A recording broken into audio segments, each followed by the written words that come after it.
هل لك سر عند الله بينك أنت وبين الله؟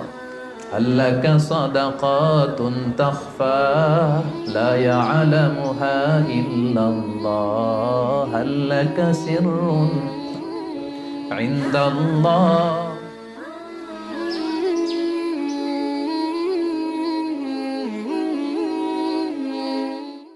السلام عليكم ورحمة الله وبركاته. نحمده ونصلي على رسوله الكريم، أما بعد، فأعوذ بالله من الشيطان الرجيم. بسم الله الرحمن الرحيم. يا أيها الذين آمنوا كتب عليكم الصيام كما كتب على الذين من قبلكم لعلكم تتقون. صدق الله العظيم. اللهم صل على محمد وعلى آل محمد كما صليت على إبراهيم وعلى آل إبراهيم إنك حميد مجيد. اللهم بارك على محمد وعلى آل محمد كما باركت على إبراهيم وعلى آل إبراهيم إنك حميد مجيد. NTV দর্শক ফোরামের আয়োজনে আজকের এই প্রোগ্রামে যারা উপস্থিত হয়েছেন সবাইকে শুভেচ্ছা জানিয়ে শুরু করছি।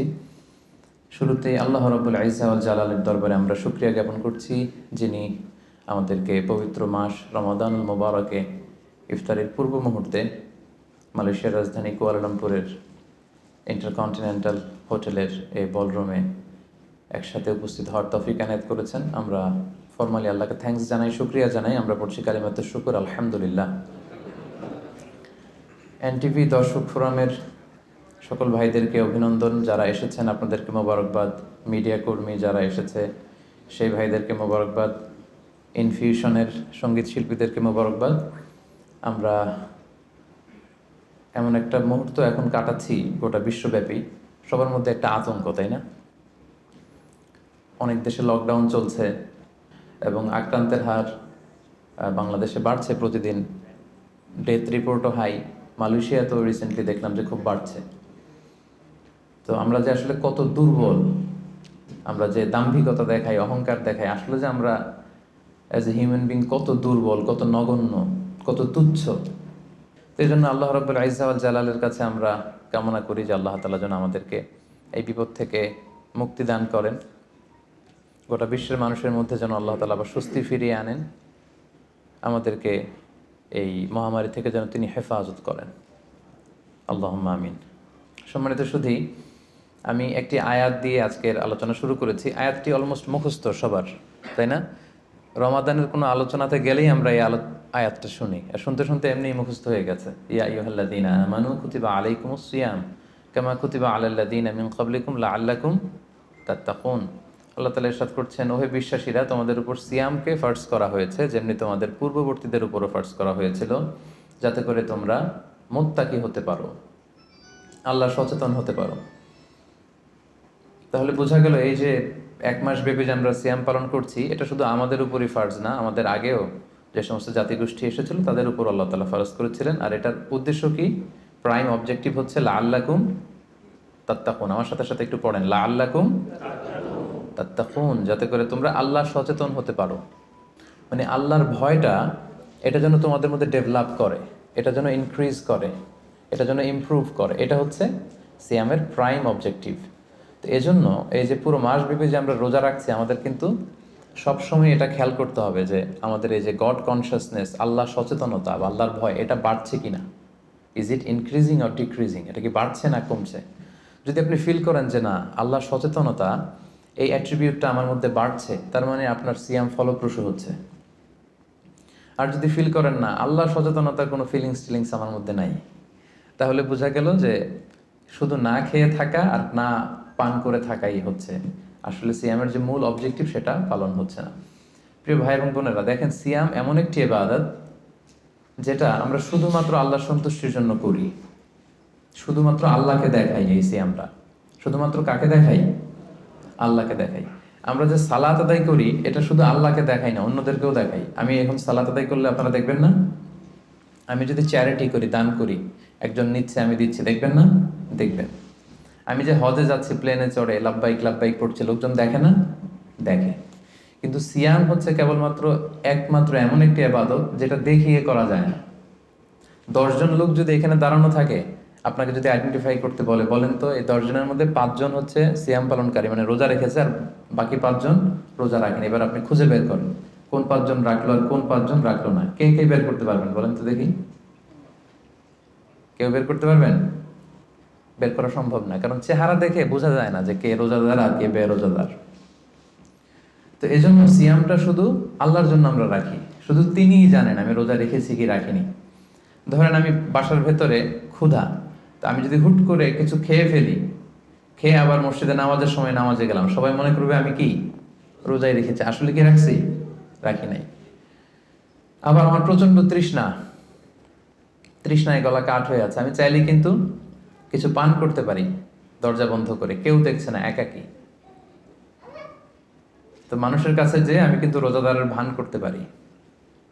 তার মানে রোজা হচ্ছে এমন একটি ইবাদত যেটা পৃথিবীর কেউ টের পায় না যে আমি রেখেছি কি রাখিনি। একজন মাত্র টের পায়, তিনি কে? তার মানে সিয়াম পালনের মধ্য দিয়ে এই যে আল্লাহর ভয়টা, Allah is watching me, Allah is observing me, each and everything আমরা যেটা করছি আমাদের এই পার্থিব জগতে সবকিছু আল্লাহ দেখছেন, তিনি মনিটরিং করছেন। এই যে সেন্সটা, এটার নাম হচ্ছে তাকওয়া। এটার নাম কি? তাকওয়া। সো এই যে রোজা পালনের মধ্য দিয়ে আমাকে ফিল করতে হবে যে আমার এই তাকওয়াটা কি বাড়লো না কমলো। আমি যদি রোজাও রাখি আবার যদি মিথ্যা কথাও বলি, আমি যদি রোজাও রাখি আবার মানুষকে ঠকাই, আমি সিয়ামও পালন করলাম আবার অশ্লীল কাজের সাথেও যুক্ত থাকলাম, তাহলে বোঝা গেল মাই লেভেল অফ তাকওয়া ইজ ডিক্রিজিং, এটা কমছে। সো আমার ফার্স্ট অ্যান্ড ফরমোস্ট রিমাইন্ডার হচ্ছে আজকের এই আলোচনায় যে এই যে সিয়াম আমরা পালন করছি, আমাদের খেয়াল রাখতে হবে যে আমাদের তাকওয়ার লেভেলটা বাড়ছে কিনা, আমরা আমাদের তাকওয়ার লেভেলটাকে ইমপ্রুভ করতে পারছি কিনা। সম্মানিত শুধু এটা এমন একটা বরকতময় মাস, এ মাসে জান্নাতের দরজা খুলে দেয়া হয়। The doors of heaven are opened, the doors of hell fire are closed. শয়তানকে চেইন আপ করা হয়। এর মানে হচ্ছে এবাদতের একটা চমৎকার পরিবেশ বিরাজ করে এ মাসে। এ মাসে আপনি তেলাওয়াত করে, আপনি জিকির করে, আপনি তাহাজ্জুদ পড়ে, আপনি কিয়ামুল লাইল করে যে মজা পাবেন, যে একটা আবহ তৈরি হবে, বছরের অন্য কোনো সময়টাতে কিন্তু এরকম হয় না। এবং তার চেয়ে মজার ব্যাপার হচ্ছে এই মাসে আমরা যত ইবাদত অফার করি এগুলোর সওয়াবগুলো জ্যামিতিক হারে বাড়ানো হয়। অন্যান্য মাসে নেক আমল করলে সেটার রিওয়ার্ডসগুলো দেওয়া হয় গাণিতিক হারে, কিন্তু এ মাসে যেই নেক কাজগুলো আমরা করব সেটার সওয়াবগুলো বাড়ানো হয় জ্যামিতিক হারে। এ মাসে আমরা একটা নফল ইবাদত করলে এটা ফরজের সমান সওয়াব, একটা ফরজ ইবাদত করলে 700 গুণ সওয়াব, রমজান মাসের উমরা করলে হজের সমান সওয়াব। সুবহানাল্লাহ পড়বেন না? সুবহানাল্লাহ বিহামদিহি। তার মানে মাউসুমুল ইবাদা, ইবাদতের মাউসুম, অনেক অফার, নানা ধরনের আসমানি অফারের হাতছানি। ছোট্ট কাজ করলে এটাকে ফুলিয়ে ফাপিয়ে আল্লাহ তাআলা অনেক বড় করে আপনার আমলনামায় ঢুকিয়ে দিবে। এবং এই মাসটা আসলে আল্লাহ রাসূল সাল্লাল্লাহু আলাইহি ওয়াসাল্লাম খুব বেশি দান করতেন। আল্লাহ রাসূল সাল্লাল্লাহু আলাইহি ওয়াসাল্লাম সবসময় দান করতেন। আল্লাহ রাসূল সাল্লাল্লাহু আলাইহি ওয়াসাল্লামের ডিকশনারিতে না ছিল না। কি ছিল না? না ছিল না। কেউ এসে কিছু চাইলেই উনি দিয়ে দিতেন সাথে সাথে। নো বলতে জানতেন না। নো, না, এটা তিনি বলতে জানতেন না। তো হাদিস শরীফে এসেছে আল্লাহ রাসূল সাল্লাল্লাহু আলাইহি ওয়াসাল্লাম কানা আজওয়াদু বিল খাইরি মিনার রিহিল মুরসালা। প্রবাহিত বাতাসের চেয়েও আল্লাহ রাসূল সাল্লাল্লাহু আলাইহি ওয়াসাল্লামের বদান্যতা এই মাসে খুব বেশি দেখা যেত। প্রবাহিত বাতাস, ব্লোয়িং উইন্ড যেমনি যখন প্রবাহিত হতে শুরু করে সবার গায়ে যেমনি লাগে, বাতাস যদি বয় এটা কি শুধু মুসলমানদের গায়ে লাগে? কথা বলেন, সবার গায়ে লাগে। পূবালী বাতাস যখন আসবে, দক্ষিণা বাতাস যখন আসবে, আস্তিক নাস্তিক, মুসলিম অমুসলিম সবার গায়ে যেমনি বাতাসের হিমেল ছোঁয়া এসে টাচ করে, রাসূল সাল্লাল্লাহু আলাইহি ওয়াসাল্লামের দানটাও এরকম সর্বব্যাপী ছিল। দেদারসে দান করতেন, হাত খুলে দান করতেন। বছরের কখনো রাসূল সাল্লাল্লাহু আলাইহি ওয়াসাল্লামকে এত বেশি দান করার জন্য উদগ্রীব হতে দেখা যেত না। রমাদান আসলে তিনি যতটা দান করতেন। এবং আল্লাহ রাসূল সাল্লাল্লাহু আলাইহি ওয়াসাল্লাম মানুষকে ইফতার শেয়ার করার ব্যাপারে উৎসাহিত করেছেন। তিনি আল্লাহ রাসূল সাল্লাল্লাহু আলাইহি ওয়াসাল্লাম বলেছেন যে সিয়াম পালনকারী কাউকে যদি কেউ ইফতারি করায় তাহলে সে রোজা রেখে যে সওয়াব পেল, আপনি ইফতারি করানোর কারণে ঠিক ওই পরিমাণ সওয়াব পেয়ে যাবেন। যিনি রোজা রেখেছেন তার সওয়াব থেকে কোনো অংশই কমানো হবে না। তো সাহাবারা বললেন, ইয়া রাসূলুল্লাহ, আমাদের তো এত সামর্থ্য নেই যে আমরা মানুষকে ইফতারি করাবো। আল্লাহ রাসূল সাল্লাল্লাহু আলাইহি ওয়াসাল্লাম বললেন যে ওয়ালাউ বিতামরা, একটা খেজুর দিয়েও যদি ইফতারি করো তাহলেও এই সওয়াবটা পাবে। মাযকাতুল লাবান, এক ঢোক দুধ দিয়ে যদি করো, ওয়ালাউ শারবাতু মা, এক ঢোক পানি দিয়েও যদি কোনো রোজাদারের ইফতারি তুমি করাও, তাহলে আল্লাহ তাআলা তোমার আমল নামে এই সওয়াব দিয়ে দিবে। সো আমাদের জন্য এটা হচ্ছে দ্য মান্থ অফ অপরচুনিটি, অনেক বেশি সওয়াব কামানোর, অনেক বেশি রিওয়ার্ডস কামানোর একটা সুযোগ, এবং বিশেষ করে দান করার একটা অফুরন্ত সুযোগ। আপনি খেয়াল করে দেখেন যে আমরা মাঝে মাঝে অফার পেলে জিনিসপত্র খুব কিনি না। ধরেন একটা ব্লেজার আপনার কেনার খুব একটা দরকার নেই, দেখলেন যে 70% অফ। কত পার্সেন্ট? একটাও দরকার নাই, এখন যে 3টা কিনবো, কয়টা কিনবো? কারণ অফ, এখানে সেল দেয়া হচ্ছে, অপরচুনিটি দেয়া হচ্ছে, অফার দেয়া হচ্ছে। তো এই মাসটা হচ্ছে অফারের মাস। আল্লাহ তাআলা সওয়াব দেওয়ার জন্য বসে আছেন, কিন্তু নেয়ার জন্য আমরা প্রস্তুত না। তো সম্মানিত সুধী, এজন্য আমাদের দানের হাতকে প্রশস্ত করার ট্রাই করতে হবে। নানাভাবে এই রমাদানুল মুবারকে আমরা আল্লাহ তাআলার প্রিয় ভাজন হতে পারি অনেকগুলো কাজের মধ্য দিয়ে। এই স্বল্প সময়ে হয়তো সবগুলো টাচ করা সম্ভব হবে না, এজন্য আমি ভেবেছি দান করার মধ্য দিয়ে কিভাবে আমরা আল্লাহ তাআলার প্রিয় ভাজন হতে পারি, এই ব্যাপারটা আজকে ইফতারের আগ পর্যন্ত আমি একটু টাচ করবার চেষ্টা করবো ইনশাআল্লাহ। ডোনেশন করা আমরা করি না সবাই? আমরা ডোনেশন করি, চ্যারিটি করি, আমরা যাকাত দেই, অথবা আমরা নর্মাল চ্যারিটি করি, নফল দান করি। এই দানটাকে আল্লাহ তাআলা খুব বেশি পছন্দ করেন, অত্যন্ত বেশি ভালোবাসেন। এবং মজার ব্যাপার হচ্ছে, যারা দুনিয়াতে বেশি বেশি চ্যারিটি করে, ডোনেশন করে, মানে দান করে, তারা কিয়ামতের দিন নিজের আমলনামা দেখে নিজেই বিশ্বাস করতে পারবে না। তারা নিজের আমলনামা দেখে বলবে, আল্লাহ এত দান তো করি না, আমি দান করেছি ঠিক আছে, কিন্তু এত তো করি নাই, এটা হয়তো অন্য কারো আমলনামা, আমাকে ভুলে দেয়া হয়েছে। আল্লাহ বলবেন, না, এটা তোমারই আমলনামা। কামা ইউরাব্বি আহাদুকুম ফুলুবাহু, সহিহ বুখারীর বর্ণনা। আল্লাহ তাআলা বলেন, গরু যারা পালে, যখন বাছুর হয়, উট যারা পালে আরব দেশে, যখন উটের বাচ্চা হয়, উটের মালিক খুব খুশি হয়, তখন সে বাচ্চাটাকে খাইয়ে দাইয়ে পেলে পুষে বড় করে। আল্লাহ বলেন যে তুমি দান করেছিলে অল্প, কিন্তু এই ছোট্ট দানের সওয়াবটাকে আমি খাইয়ে দাইয়ে পেলে পুষে বড় করে হাত্তা তাকুনা মিসলাল জাবাল, বিশাল উহুদ পাহাড়ের সমান করে তোমার আমলনামায় ঢুকিয়ে দিয়েছি। সুবহানাল্লাহি ওয়া বিহামদিহি। তো ওই সময় যে যদি আপনি বিশাল বিশাল পাহাড়ের সমান সওয়াব দেখেন, আপনি কি সারপ্রাইজ হবেন না? হ্যাঁ, এটা হচ্ছে দ্য বিগেস্ট সারপ্রাইজ। অবাক হয়ে যাবেন আপনি, যে দিয়েছিলাম তো 10 রিঙ্গিট, দিয়েছিলাম কত, এখন দেখি যে 10 মিলিয়ন রিঙ্গিট হয়ে গেছে। সুবহানাল্লাহি ওয়া বিহামদিহি। সো এটা হচ্ছে এই অপরচুনিটিগুলো লুফে নেয়ার মাস। আমরা দেয়ার মাধ্যমে আল্লাহ তাআলার প্রিয় ভাজন হতে পারি।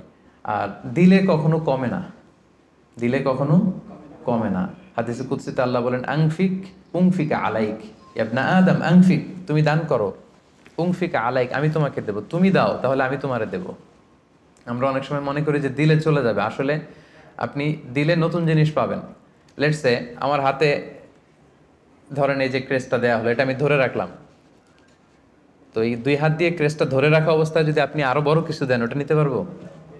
কথা বলেন, পারবো? এইটার দিয়ে দিলে কাউরে আর একটা বড় একটা নিতে পারবো, তাই না? আর ওইটা যদি দিয়ে দেয়, তখন আরো বড় কিছু নিতে পারবো। সো আপনি দিয়ে দেন, আপনি দেন, আসল দেয়ার মালিক হচ্ছেন আল্লাহ। তিনি দিয়ে একেবারে ভরিয়ে দিবেন আপনার জীবন। এবং আল্লাহ তাআলার দরবারে তার ভান্ডারে কি কোনো ঘাটতি কমতি আছে? হাদিসে কুদসিতে এসেছে, আবনা আদম লাউ আন্না আউওয়ালাকুম ওয়া আখিরাকুম ওয়া ইনসাকুম ওয়া জিন্নাকুম কামু আলা সাঈদিন ওয়াহিদ, হে বনি আদম, তোমাদের সবাই, পৃথিবীর শুরু থেকে আজ অবধি সবাই মিলে যদি বিশাল ময়দানে দাঁড়িয়ে যার যত ডিজায়ার, ডিমান্ড, কামনা, আকাঙ্ক্ষা আছে, চাইতে শুরু করো আমার কাছে, একটার পর একটা চাইতে থাকো, চাইতে থাকো। আর আমি আল্লাহ যদি তোমাদের সবার যার যা লাগবে সবও দিয়ে দেই, আমি আল্লাহর ধনভাণ্ডারের 1 ইঞ্চিও কমবে না, 1 ইঞ্চিও কমবে না। তো এজন্য আমাদের দানের হাতকে বিস্তৃত করা উচিত। দানের উপমা আল্লাহ তাআলা দিয়েছেন, মাসালুল্লাযীনা ইউনফিকুনা আমওয়ালাহুম ফি সাবিলিল্লাহি কামাসালি হাব্বা আমবাতাত সাবআ সানাবিলা ফি কুল্লি সুমবুলাতিন মিআতু হাব্বা ওয়াল্লাহু ইউদাঈফু লিমান ইয়াশা ওয়াল্লাহু ওয়াসিউন আলিম। দানের দৃষ্টান্ত হচ্ছে শস্য বীজের মতো, চারা বীজের মতো। যে চারা বীজ মাটিতে আপনি গেড়ে দিলেন, সেখান থেকে বেরোলো 7টা শীষ, আর প্রতিটি শীষে বেরোলো শত শস্য দানা। সুবহানাল্লাহ। তার মানে 1 টাকা দান করলেন, এখান থেকে হয়ে গেল 700। এখান থেকে কি, মানে কত চমৎকার মেটাফরিক্যাল একটা উপমা বা উদাহরণ, যে দানের উপমা, এই যে আমরা আল্লাহর ফি সাবিলিল্লাহ দেই, হ্যাঁ, মানুষকে যে দান করি, এটার উপমা হচ্ছে একটা বীজের মতো। বীজ রোপণ করে দিলে 7টা শীষ গজালো, প্রতি শীষে শত শস্য দানা। 7 গুণ শততে কত হয়? 700। এভাবে আল্লাহ বাড়াতে থাকেন, শুধু বাড়াতেই থাকেন। তো এজন্য এই রমাদানে আমাদের দানের হাতটাকে একটু বিস্তৃত করা উচিত। আমি গত 2 বছর আগে খুব সম্ভবত এই হলরুমে এসেছিলাম এনটিভি ভিউয়ার্স ফোরামের একটা প্রোগ্রামেই। তো এসে দেখেছি আলহামদুলিল্লাহ এখানে যারা ইনভাইটেড গেস্ট এরা বেশ সচ্ছল লোকজন, মানে বিজনেস ম্যাগনেট টাইপের আর কি, খুব পয়সাওয়ালা লোকজন, ব্যবসায়ী, হয়তো বড় ব্যবসায়ী, সিআইপি ভিআইপি টাইপের হবেন। কুয়ালালামপুরের যারা ধনী লোকজন তাদেরকে দেখেছিলাম সে বছর ইনভাইট করেছিল। তো আমি আজকে আসার আগে মনে মনে ভাবলাম আজকে হয়তো তাই ঘটবে, অনেক ব্যবসায়ীদের সাথে দেখা হবে। তো ওনাদের জন্য সবচেয়ে চমৎকার ওয়াজ হবে এই ডোনেশনের ওয়াজ। কি বলেন? দান করার ব্যাপারে যদি ওনাদেরকে উদ্বুদ্ধ করি কাজে লাগবে। লেটস সে রিক্সাওয়ালাদের একটা ফোরামে আমি গেলাম, ওখানে যেয়ে যদি আমি দানের ওয়াজ শুরু করি, কোনো কাজ হবে? ওনারা বুঝতে পারবে আর হ্যাঁ হ্যাঁ করতে পারবে, কিন্তু দিতে পারবে নাকি? দিতে পারবেন আপনারা, তাই না? তো এই জন্য আমি ভেবেছি যে অল্প কয়েক মিনিট দানের ব্যাপারে আমাদের অনেক মিসকনসেপশন থাকে। কিভাবে দানটা করব, কোথায় দান করব, ডোনেশনের সিস্টেমটা কি, কীভাবে চ্যারিটি করতে হয়, আমি অল্প কয়েক মিনিটে সেটা বলার চেষ্টা করব। সাদাকায়নের কিছু ইসলামী দৃষ্টিভঙ্গি আছে, সিস্টেম আছে। এই সিস্টেমগুলো ফলো করে যদি আপনি দান করেন আপনার এটার প্রোডাক্টিভিটি অনেক হাই হবে, মানে আপনি অল্প দিলেও এটার সওয়াব হয়ে যাবে অনেক বেশি। তো এরকম 10টা পয়েন্টসে আমি 10-15 মিনিটে শেষ করবার চেষ্টা করবো ইনশাআল্লাহ। এই যে আমরা দান করব, দানের ক্ষেত্রে সর্বপ্রথম দৃষ্টিভঙ্গি হচ্ছে আপনার হালাল উপার্জন হতে দান করতে হবে। হালাল উপার্জন থেকে। আপনি হারাম থেকে যদি দান করেন ওইটা আবার আল্লাহ কবুল করবে না। আসল জায়গায় হাত দিয়ে ফেলছি না? হারাম জায়গা থেকে আপনি বিশাল মাদ্রাসা করে দিলেন, মসজিদ করে দিলেন, হ্যাঁ, লঙ্গরখানা করে দিলেন, এতিমখানা করে দিলেন, আল্লাহর কাছে এটা নাথিং। ইট ডাজন্ট কেয়ার ইট। আল্লাহ এটা কোনো কেয়ারই করে না। হাবা মানসুর, এটা ধুলায় মলিন হয়ে যাবে, একেবারে উড়ে যাবে। এটার কোনো মিজানের পাল্লায় উঠালে এটার কোনো ওজনই হবে না। কিন্তু আপনার হালাল ইনকাম, হালাল উপার্জন থেকে আপনি 10 রিঙ্গিট দিয়েছিলেন, এটার কিয়ামতের দিন কি দেখবেন? বিশাল পাহাড়ের সমান। সো প্রথম কনসেপ্ট হচ্ছে আপনার ইউর ইনকাম শুড বি হালাল। আপনি হালাল উপার্জন থেকে যদি দান করেন সেটা আল্লাহ তাআলা কবুল করেন, হারাম থেকে তিনি কবুল করেন না। কারণ ইন্নাল্লাহা তাইয়্যিব লা ইয়াকবালু ইল্লা তাইয়্যিবা। আল্লাহ তাআলা নিজে হচ্ছেন পবিত্র একটা সত্তা, অপবিত্র কিছু তিনি নেন না। তিনি হচ্ছেন মহাপবিত্র এক সত্তা, তিনি যেটা গ্রহণ করেন সেটাও পবিত্র হতে হবে। অপবিত্র কিছু আল্লাহ তাআলা কবুল করেন না। আল্লাহ তাআলা বলছেন ইয়া আইয়ুহাল্লাযীনা আমানু আনফিকু মিন তাইয়্যিবাতি মা কাসাবাতুম। ও হে বিশ্বাসীরা, তোমরা হালাল জিনিস থেকে যেটা উপার্জন করেছো সেটা থেকে দান করো। সেখান থেকে অল্প দান করলেও সেটাকে বিশাল বড় করে আমলনামায় ঢুকাই দিবে কে? আর যদি আপনি হারাম থেকে দান করেন ওইটা কিন্তু আল্লাহ তাআলার কাছে কবুল হবে না। আরেকটা মজার ব্যাপার হচ্ছে যারা হারাম উপার্জন করে এদের দোয়াও আল্লাহ কবুল করে না। হারাম উপার্জনকারীর দোয়াও আল্লাহ তাআলা কবুল করে না। তাহলে এই যে আমরা দান করব, আপনারা যারা ব্যবসায়ী গ্রুপ আছেন আপনারা তো অনেক দান করেন, আপনারা নিঃসন্দেহে জাকাতও পে করেন অন টাইমে। আমি বিশ্বাস করতে চাই যে এখানে অল আর মানে সবাই জাকাত দেন, জাকাত পে করেন। জাকাত ছাড়াও এমনি নর্মাল চ্যারিটিও আপনারা খুব করেন, এটা আমি বিশ্বাস করি। তারপরে রিমাইন্ডার হিসেবে এগুলো বলা, রিমাইন্ডার। আল্লাহ তাআলা বলছেন ওয়াযাক্কির ফাইন্না যিকরা তানফাউল মুমিনিন। তুমি রিমাইন্ডার দাও, উপদেশ দাও। এই উপদেশগুলো, রিমাইন্ডারগুলো বিশ্বাসীদের অনেক কাজে দেয়। যারা বিশ্বাসী তাদের অনেক কাজে লাগে, এজন্য রিমাইন্ডার হিসেবে বলা। নিঃসন্দেহে আপনারা চ্যারিটি করেন, সাদাকা করেন, তারপরেও রিমাইন্ডার হিসেবে। তাহলে আমাদের আলোচনাটা মনে রাখতে হবে, প্রথম পয়েন্ট হচ্ছে যে হালাল উপার্জন থেকে দান করতে হবে, হারাম থেকে দান করা চলবে না। 2 নম্বর পয়েন্ট হচ্ছে খুব গুরুত্বপূর্ণ পয়েন্ট, আমি যারা ভলান্টিয়ার্স এবং মিডিয়া কর্মী তারাই হাঁটাচলা করবেন, বাকিরা মোবাইল নিয়ে ছবি তোলার জন্য ওঠা বসা করবেন না। এটা অনেক গুরুত্বপূর্ণ একটা মুহূর্ত, অনেক দূর থেকে এসেছেন, আমি অনেক সময় স্যাক্রিফাইস করে এসেছি। আমার মনে হয় মনোযোগ দিয়ে কথাগুলো শুনবার চেষ্টা করুন। 2 নম্বর পয়েন্ট হচ্ছে ভালো জিনিসটা আল্লাহ রাস্তায় দান করতে হবে, ভালোটা। আমরা অনেকে যেটা করি সবচেয়ে খারাপটা দান করি। ধরেন ফর এন এক্সাম্পল, আমের বাগান আছে আপনার, তো আপনি ভাবলেন যে কিছু গরিবদেরকে দান করবেন। তো যেটা করে আমাদের দেশে সবচেয়ে পচা যেগুলো ওইটার একটা বস্তা করে, ওইটা কেন? ওইটা দান করবে উনি। এরপর ধরেন রিক্সা থেকে, আপনি বাংলাদেশের উদাহরণ দেয়, রিক্সা থেকে নামছেন, হঠাৎ একজন ভিক্ষুক ফরিয়া দিয়ে এসে হাত পাতলো। তো এখন আপনি ভালো মানুষ, আপনি দান করেন, দিতে চাচ্ছেন, তো পকেট থেকে টাকা বের করে খুঁজতেছে যে সবচেয়ে পুরাতন নোট কোনটা। আপনাদের মধ্যে থেকে আপনারা হয়তো এগুলো করেন না, আলহামদুলিল্লাহ। যারা অন্যান্যরা যারা করে তাদের কথা বলছি এখানে। তারপরে দেখবেন যে 5 টাকার স্কচ টেপ দিয়ে লাগানো থাকে না ছেঁড়া নোটগুলো, ওইটা খুঁজে যে ওইটা দিব। তো এইটা যদি করেন এটা আপনি ভুল করছেন, কারণ এই দানটা বেসিক্যালি আপনি আল্লাহ তাআলাকেই করছেন। কিয়ামতের দিন আল্লাহ বলবে, আমার তুমি খাবার দিলা না, আমাকে পোশাক দিলা না, আমাকে সাহায্য করলা না। বনি আদম বলবে, আল্লাহ বলেন কি, আপনি খাবার চাইলে তো সারা দুনিয়ার সব দামি দামি খাবারের বস্তা আপনার কাছে এনে দিতাম, আপনি পোশাক চাইলে তো আমারটাই খুলে দিতাম। আল্লাহ বলতেন, ওই যে অসহায় পীড়িত দুস্থ সুবিধা বঞ্চিত মানুষগুলোকে খাওয়ালে আমাকে খাওয়ানো হতো, তাদেরকে পড়ালে আমাকে পড়ানো হতো। তো এই যে আপনি ছিঁড়া নোটটা যে গরিবের হাতে দিলেন, আসলে ওইটা আল্লাহরে দিছেন আপনি। তো এটা এটা করবেন না, এটা কখনোই করবেন না। আল্লাহ তাআলা বলছেন, ওয়ালা তায়াম্মামুল খাবিসা মিনহু তুনফিকুন, খারাপটা আল্লাহরে দিও না, আল্লাহর রাস্তায় ভালোটা দিবে। লান তানালুল বিররা হাত্তা তুনফিকু মিম্মা তুহিব্বুন, সবচেয়ে ভালোটা যদি আপনি আল্লাহর রাস্তায় দিতে না পারেন, তাহলে আপনি তো ঈমানদারি হতে পারলেন না।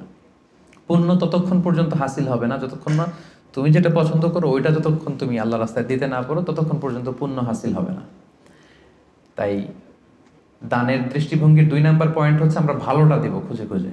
আপনি আম বাগানের মালিক, আপনি সবচেয়ে টসটসে পাকা এক বস্তা আম আপনি কালেক্ট করবেন, যে এটা আপনি দান করবেন। কি পারা যাবে না ইনশাআল্লাহ? এই রিমাইন্ডারটা আমরা যেন সবাই নিই। আমি আমার নিজের একটা উদাহরণ বলি, নিজেকে জাহির করার জন্য বলছি না, জাস্ট উৎসাহ দেওয়ার জন্য। আমি বাংলাদেশে যেহেতু তাফসির প্রোগ্রামের জন্য জেলা টু জেলা সারা বাংলাদেশে আমার মুভমেন্ট করতে হয়, দেখা যায় যে গাড়িতেই থাকতে হয় দিনরাত। তো আমি একটা অভ্যাস করে নিয়েছিলাম, আমি যেটা করতাম, আমি কচকচে 100 টাকার আর 500 টাকার কিছু নোট আমার এই পকেটে রাখতাম। যদি কখনো গাড়ির সামনে কোনো ফরিয়াদি বা ভিক্ষুক যদি চায় ওদেরকে দেওয়ার জন্য, তো এটা একটা অভ্যেস করে নিয়েছিলাম, 100 টাকার কচকচে নোট আর 500 টাকার কচকচে নোট। এই এই আয়াত পরে আমার এই ফিলিংসটা এসেছে যে না, ভালোটা দিব আমি সবচেয়ে। তো আমার মনে পড়ে মেঘনা টোল প্লাজার এখানে একটা ছোট্ট জ্যাম হয়, তো তখন অনেক খোরা ল্যাংরা লোকজন এসে এরকম হাত পাতে। তো আমি ওই গ্লাসটাকে এতটুকু নামালাম যতটুকু নামালে আমার টাকাটা শুধু বের করা যায় আর কি, ওইভাবেই দেই যাতে আমাকে দেখা না যায়। তো সামান্য একটু গ্লাসটা নামিয়ে 500 টাকার কচকচে একটা নোট আমি জাস্ট বের করে দিলাম। তো সে পেয়ে তো অবাক, হয়তো ওখানে ওই ছিঁড়া ফাড়া 10 টাকা 5 টাকার নোটগুলোই ওরা পেয়ে অভ্যস্ত। তো 500 টাকার কচকচে নোট যখন পেয়েছে, তখন সে এভাবে হাত তুলে দোয়া করতেছে আর হাসি, কি হাসি, ভুবন রাঙানো হাসি। মানে 5 লক্ষ টাকা দিয়ে ওই হাসি আমি কিনতে পারবো না। আমার বাসার পাশে এক মসজিদ, একবার আসরের সালাতে গেলাম, এক অন্ধ লোক সালাম ফেরানোর পরে বললো যে আমি অন্ধ, একটু আমাকে সহায়তা করবেন। একজন ওনাকে হাতে করে মসজিদের বারান্দায় দাঁড় করায় দিল। তো পকেটে হাত দিয়ে দেখি কোনো টাকা নেই, বাসা খুব কাছে, বাসায় চলে গেলাম। আবার ওই 500 টাকার কচকচে একটা নোট নিয়ে আসলাম। তো নিয়ে এসে ওনার কাছে হাত ধরে বললাম যে আপনি টাকা ধরলে চেনেন নাকি? বলে হ্যাঁ চিনি। দেখেন তো এটা কত? বলে 500 টাকা। মানে অন্ধদের আল্লাহ এই ক্যাপাসিটিটা দিয়েছে, এরা আপনার ওই 10 টাকা 100 টাকা 500 টাকা ধরে চিনতে পারে। তো আমি বললাম যে এটা সাবধানে রাখেন। তো এটা নিজেকে জাহির করবার জন্য না, জাস্ট প্রসঙ্গক্রমে উৎসাহ দেওয়ার জন্য, যে আমরা কিন্তু চাইলে এই অভ্যাসটা করতে পারি। নট নেসেসারি যে 100 টাকার 500 টাকার হতে হবে। ধরেন যে 10 টাকার কচকচে নোট নিয়ে আপনি সবসময় ঘুরলেন এবং এটা প্ল্যান করলেন যে যখন দিব এই চকচকে 5 টাকার নোটটা দিব, কারণ আল্লাহ বলেছেন সবচেয়ে ভালোটা আমার রাস্তায় দাও। তো এই অভ্যেসটাকে আমরা একটু করতে পারবো ইনশাআল্লাহ, ইনশাআল্লাহ। তো এই অভ্যেসটা যেন করি যে সবচেয়ে ভালোটা আমি দিব আল্লাহর রাস্তায়। 3 নাম্বার হচ্ছে প্রয়োজনের অতিরিক্তটা দিবেন, প্রয়োজন অতিরিক্ত, এটা একটা গুরুত্বপূর্ণ ব্যাপার। ইসলাম দেখেন কত ব্যালেন্সড, কত ভারসাম্যপূর্ণ। ইসলাম বলে না যে আপনি সব উজাড় করে দেন, না, আপনি খরচের পরে যেটা আপনার অতিরিক্ত ওইখানে ইসলাম ভাগ বসিয়েছে যে দাও, ওইখান থেকে দাও। ইয়াসআলুনাকা মাযা ইউনফিকুন কুলিল আফওয়া, তারা জিজ্ঞেস করে নবী কি দান করব? আল্লাহ বলেন নবী আপনি তাদের বলে দেন অতিরিক্ত যেটা তোমার লাগে না ওইটা দান করো। আল্লাহ রাসূল সাল্লাল্লাহু আলাইহি ওয়াসাল্লাম, ওই যে বলেছিলাম ওনার ডিকশনারিতে কি নাই, ভুলে গেছেন এতক্ষণে? আল্লাহ রাসূল সাল্লাল্লাহু আলাইহি ওয়াসাল্লাম ডিকশনারিতে কি নেই? মানে কেউ চাইলে না বলতে পারতেন না উনি। একবার আল্লাহ রাসূল সাল্লাল্লাহু আলাইহি ওয়াসাল্লামের গায়ে একটা মাত্র জামা, এক ফরিয়াদি এসে বললেন ইয়া রাসূলুল্লাহ আ'তিনি কামিসান, একটা জামা দেন আমাকে। রাসূল সাল্লাল্লাহু আলাইহি ওয়াসাল্লাম গায়েরটাই খুলে দিয়ে দিলেন। সুবহানাল্লাহ পড়বেন না? তো এখন গায়ে যেহেতু জামা নাই, সাহাবারা নানা কাজে এসেছে, উনি বেরও হতে পারেন না, ঘরে বসে আছেন। এবার আল্লাহ আয়াত নাযিল করলেন ওয়াল্লাযীনা ইযা আনফাকু লাম ইউসরিফু ওয়া লাম ইয়াকতুরু ওয়া কানা বাইনা যালিকা কাওয়ামা। এর অর্থ হচ্ছে মুমিনের বৈশিষ্ট্য হবে তারা যখন দান করবে তারা ব্যালেন্সড চ্যারিটি করবে, ভারসাম্যপূর্ণ দান, মানে তার প্রয়োজনের অতিরিক্ত যেটা ওইটা দিবে। খুব কৃপণতাও করবে না, আবার দিয়ে একেবারে সব উজাড় করে দিবে না। মানে এই আয়াত দিয়ে আল্লাহ তাআলা বোঝাতে চাইলেন নবীকে যে নবী, জামা যদি দুইটা থাকতো তো একটা দিতেন, জামা যদি দুইটা থাকতো তো একটা পরছেন আর একটা দিয়ে দিতেন, সেটা ঠিক ছিল। বাট ছিলই কয়টা? একটা। ওইটাই যে দিয়ে দিছেন, এখন আপনার হবে কি? সুবহানাল্লাহ বিহামদিহি। কি দয়ালু নবী ছিলেন, কি দাতা নবী ছিলেন, কি দানশীল ছিলেন, কি জেনারাস ছিলেন। তো দানের ক্ষেত্রে ইসলামের দৃষ্টিভঙ্গি হচ্ছে ভারসাম্যপূর্ণ দান করতে হবে, সব উজাড় করে দিয়ে দেওয়া যাবে না। আপনার এই যে কষ্টে উপার্জিত সম্পদ, এটা ব্যবহারের সবচেয়ে বেশি হকদার আপনি নিজেই, আপনার ফ্যামিলি। তো আপনাদের খরচ শেষে অতিরিক্ত যেটা থাকবে সেটা আপনি দান করতে পারেন। তাহলে কয়টা পয়েন্ট বললাম? 3টা। আপনাদের মনোযোগ আছে তো, নাকি কষ্ট হচ্ছে? এই তো আর কিছুক্ষণ পরে আমরা ইফতারি করবো ইনশাআল্লাহ। 4 নম্বর পয়েন্ট হচ্ছে দানে শো অফ থাকতে পারবে না, মানে লোক দেখানোর জন্য দান করা যাবে না। এটা আমরা অনেকে করে ফেলি দেখানোর জন্য। আমারে বড় শিল্পপতি বলবে, দানবীর বলবে, হাতেম তাই, হ্যাঁ আমার নাম পত্রিকায় আসবে। এই টেন্ডেন্সি নিয়ে যদি আপনি দান করেন, সব শেষ। শো অফ করা যাবে না। লোক দেখানোর জন্য যদি দান করেন, সে দান আল্লাহ তাআলা কবুল করে না। কিয়ামতের দিন আল্লাহ অনেক দানশীলকে বলবে তুমি জাহান্নামে যাও, go to the hell fire. দানশীল বলবে আল্লাহ আমি জাহান্নামে যাবো কেন? আমি তো এতিমখানা করলাম 40টা, মসজিদ বানাই দিলাম 50টা, এরপর মাদ্রাসা বানাই দিলাম এতগুলো, আমি জাহান্নামে যাব? আল্লাহ বলবেন যে তুমি তো এই দানগুলো করেছিলে যে লোকজন তোমাকে বাহাবা দিবে, ওই বাহাবা তো দুনিয়াতে তুমি পেয়েছোই, তো আমার কাছে কি চাও? Go to the hell fire, যাও জাহান্নামের আগুনে যেয়ে ঢুকো। তা আমরা কি ওইরকম দানশীল হতে চাই নাকি? আল্লাহ তুমি আমাদেরকে হেফাজত করো। আমরা যতটুকু দান করব শুধুমাত্র কেবলমাত্র একমাত্র আল্লাহর সন্তুষ্টির জন্য দান করব। মনে থাকবে তো সবার ইনশাআল্লাহ? আচ্ছা, 5 নাম্বার হচ্ছে গোপনে দান করাটা, এটা বেশি ভালো। প্রকাশ্যে দান করা জায়েজ, এটা ভালো, বাট গোপনে দান করা বেশি ভালো। আল্লাহ তাআলা বলছেন ইন তুবদু সাদাকাতি ফানি'মা হিয়া ওয়া ইন তুখফুহা ওয়া তুতুহাল ফুকারা ফাহুয়া খায়রুল লাকুম। তুমি যদি দেখিয়ে দান করো এটা ভালো, এটা খারাপ না। আমি দিলাম, আরেকজন নিল, আপনারা দেখলেন, সমস্যা নাই যদি আমার নিয়ত ভালো থাকে। বাট যদি গোপনে দান করতে পারে, এটা হচ্ছে শ্রেষ্ঠ দান। এর চেয়ে শ্রেষ্ঠ দান আর হতে পারে না, গোপনে দান। 7 শ্রেণীর ব্যক্তিকে আল্লাহ তাআলা কিয়ামতের দিন ওনার আরশের নিচে ছায়া দিবেন, যেদিন আল্লাহ দেয়া আরশের ছায়া ছাড়া আর কোনো ছায়া থাকবে না। এই 7 শ্রেণীর ব্যক্তির মধ্যে 1 শ্রেণীর ব্যক্তি হচ্ছে যারা গোপনে দান করে, এত গোপনে দান করে যে তার ডান হাত কি দান করলো, বাঁ হাত সেটা টের পায় না। সুবহানাল্লাহ। গোপনে দান, গোপনে। আরব দেশে এই কালচারটা আছে। এই রমজানে এরা এত দান করে, তাহাজ্জুদের আগে দিয়ে বের হয়, একটা প্যাকেটের ভেতরে কিছু ইফতারি সামগ্রী, কিছু সাহুর সামগ্রী, আর ধরেন 500 রিয়ালের একটা নোট বাড়ির সামনে আস্তে করে রেখে দিয়ে আবার ড্রাইভিং করে চলে যাবে। এরকম 500টা বাড়ি 100টা বাড়ির সামনে দিয়ে বাস শেষ। কে দান করলো তাও জানলো না, কিভাবে কি হলো কেউ টেরও পায়নি। যার পাওয়া দরকার সে পেয়ে গেছে, যার সওয়াব দরকার সে সওয়াব আল্লাহর কাছ থেকে নিয়ে নিয়েছে। তো এই যে গোপনে দানটা আল্লাহ তাআলার কাছে খুব বেশি প্রিয়, এবং এটা খুব পাওয়ারফুল একটা ব্যাপার। কতটা পাওয়ারফুল আমি একটা হাদিস শোনাই, লম্বা হাদিস, সময় আমাদের হাতে কম, আমি সংক্ষেপে বলি। আল্লাহ যখন এই পৃথিবী সৃষ্টি করলেন, পৃথিবী কাঁপছিল। আল্লাহ তখন পাহাড় পেরেকের মতো পৃথিবীতে ঢুকিয়ে দিলেন, পৃথিবীর কাঁপাকাঁপি বন্ধ হলো। ফেরেশতারা অবাক, আল্লাহ পাহাড়ের এত শক্তি যে আপনি পাহাড়কে কেটে দিলেন, পৃথিবীর কাঁপাকাঁপি বন্ধ হয়ে গেল। ইয়া রাব্বি হাল মিন খালকিকা আশাদ্দা মিনাল জিবাল, আপনার সৃষ্টিকুলের মধ্যে পাহাড়ের চাইতেও শক্তিশালী কিছু আছে? আল্লাহ বললেন আছে। সেটা কি? আল হাদিদ, লোহা। ফেরেশতারা আবার অবাক, লোহা এত শক্তিশালী? কারণ লোহার হাতুড়ি দিয়ে পাহাড় কাটা যায়, তাই না? তখন ফেরেশতারা আবার প্রশ্ন করলো, আল্লাহ তাহলে লোহার চাইতেও শক্তিশালী কিছু আছে নাকি? আল্লাহ বললেন আছে, আগুন, আন্নার। কারণ আগুনের ভেতরে লোহা ফেললে লোহা গলে যায়, তাই না? ফেরেশতারা আবার অবাক হয়ে বললেন, তাহলে আগুনের চাইতেও শক্তিশালী কিছু আছে নাকি? আল্লাহ বললেন আছে। সেটা কি? পানি। কারণ আগুনে পানি ঢেলে দিলে আগুন অস্তিত্ব হারায়। ফেরেশতারা শুধু অবাক হচ্ছে, খালি অবাক হচ্ছে। এবার বললেন, আল্লাহ তাহলে পানির চাইতেও শক্তিশালী কিছু আছে নাকি? আল্লাহ বললেন আছে। সেটা হচ্ছে বাতাস। কারণ বাতাস ঝাপটা মেরে জলোচ্ছ্বাস তৈরি করে জলের মধ্যে, পানির মধ্যে, তাই না? এক জায়গা থেকে পানি নিয়ে অন্য জায়গায় নিয়ে যায়। ফেরেশতারা আবার অবাক, বাতাস এত শক্তিশালী? ইয়া রাব, আল্লাহ তাহলে এই বাতাসের চাইতে শক্তিশালী কোনো সৃষ্টি কি আপনার সৃষ্টিকুলে আছে? আল্লাহ বললেন আছে। কে? আল্লাহ বললেন ওই বনি আদম যে গোপনে দান করে। ওই বনি আদম যে গোপনে দান করে, এত গোপনে তার ডান হাত কি দিয়েছে বাঁ হাত সেটা টের পায় না। সুবহানাল্লাহ। আল্লাকা সিররুন ইনদাল্লাহ বাইনাকা আনতা ওয়া বাইনাল্লাহ আল্লাকা সাদাকাতুন তাখফা লা ইয়ালামুহা ইল্লাল্লাহ আল্লাকা সিররুন ইনদাল্লাহ বাইনাকা আনতা ওয়া বাইনাল্লাহ আল্লাকা সাদাকাতুন তাখফা লা ইয়ালামুহা ইল্লাল্লাহ। সুবহানাল্লাহ। তোমার আর তোমার রবের মাঝে এরকম গোপন কোনো ডিলিংস আছে নাকি যেটা দুনিয়ার কেউ জানে না, শুধু তোমরা জানো? তোমার জীবনে এমন কোনো গোপন দান আছে নাকি যেটা আল্লাহ ছাড়া কেউ দেখেনি? কত চমৎকার না শীত!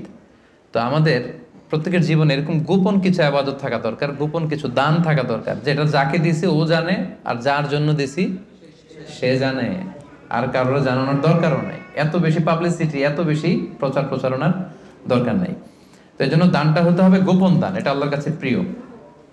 6 নম্বর হচ্ছে নিকট আত্মীয়রা বেশি অগ্রাধিকার পাবে। লেটস সে আপনার ভাই গরিব, আপনার ভাগিনা গরিব, আপনার ভাতিজা গরিব, আপনি এদেরকে না দিয়ে অন্য জেলায় যে দিতেছেন একেবারে হাতেম তাইয়ের মতো, এটা আপনি ভুল করতেছেন। এটা ভুল হচ্ছে, আগে তাদেরকে দিতে হবে। ভাই, আত্মীয় স্বজন, হ্যাঁ, এরা হচ্ছে বেশি প্রায়োরিটি পাবে। কারণ হাদিসে এসেছে আত্মীয়কে যদি আপনি চ্যারিটি করেন, এখানে দুইটা সওয়াব, এক হচ্ছে দানের সওয়াব, আর হচ্ছে আত্মীয়তার সম্পর্ক যে মিলিয়ে রেখেছেন ওইটার সওয়াব। সুবহানাল্লাহ। তো এই জন্য আমাদের নিকট আত্মীয় যদি কেউ এরকম দুস্থ অসচ্ছল থাকে, আমরা আগে তাদেরকে প্রায়োরিটি দিব দানের ক্ষেত্রে। 6 নম্বর হচ্ছে আত্মসম্মান বোধের কারণে কিছু লোক আছে যারা মানুষের কাছে চেয়ে বেড়াতে পারে না, এদেরকে প্রায়োরিটি দিতে হবে।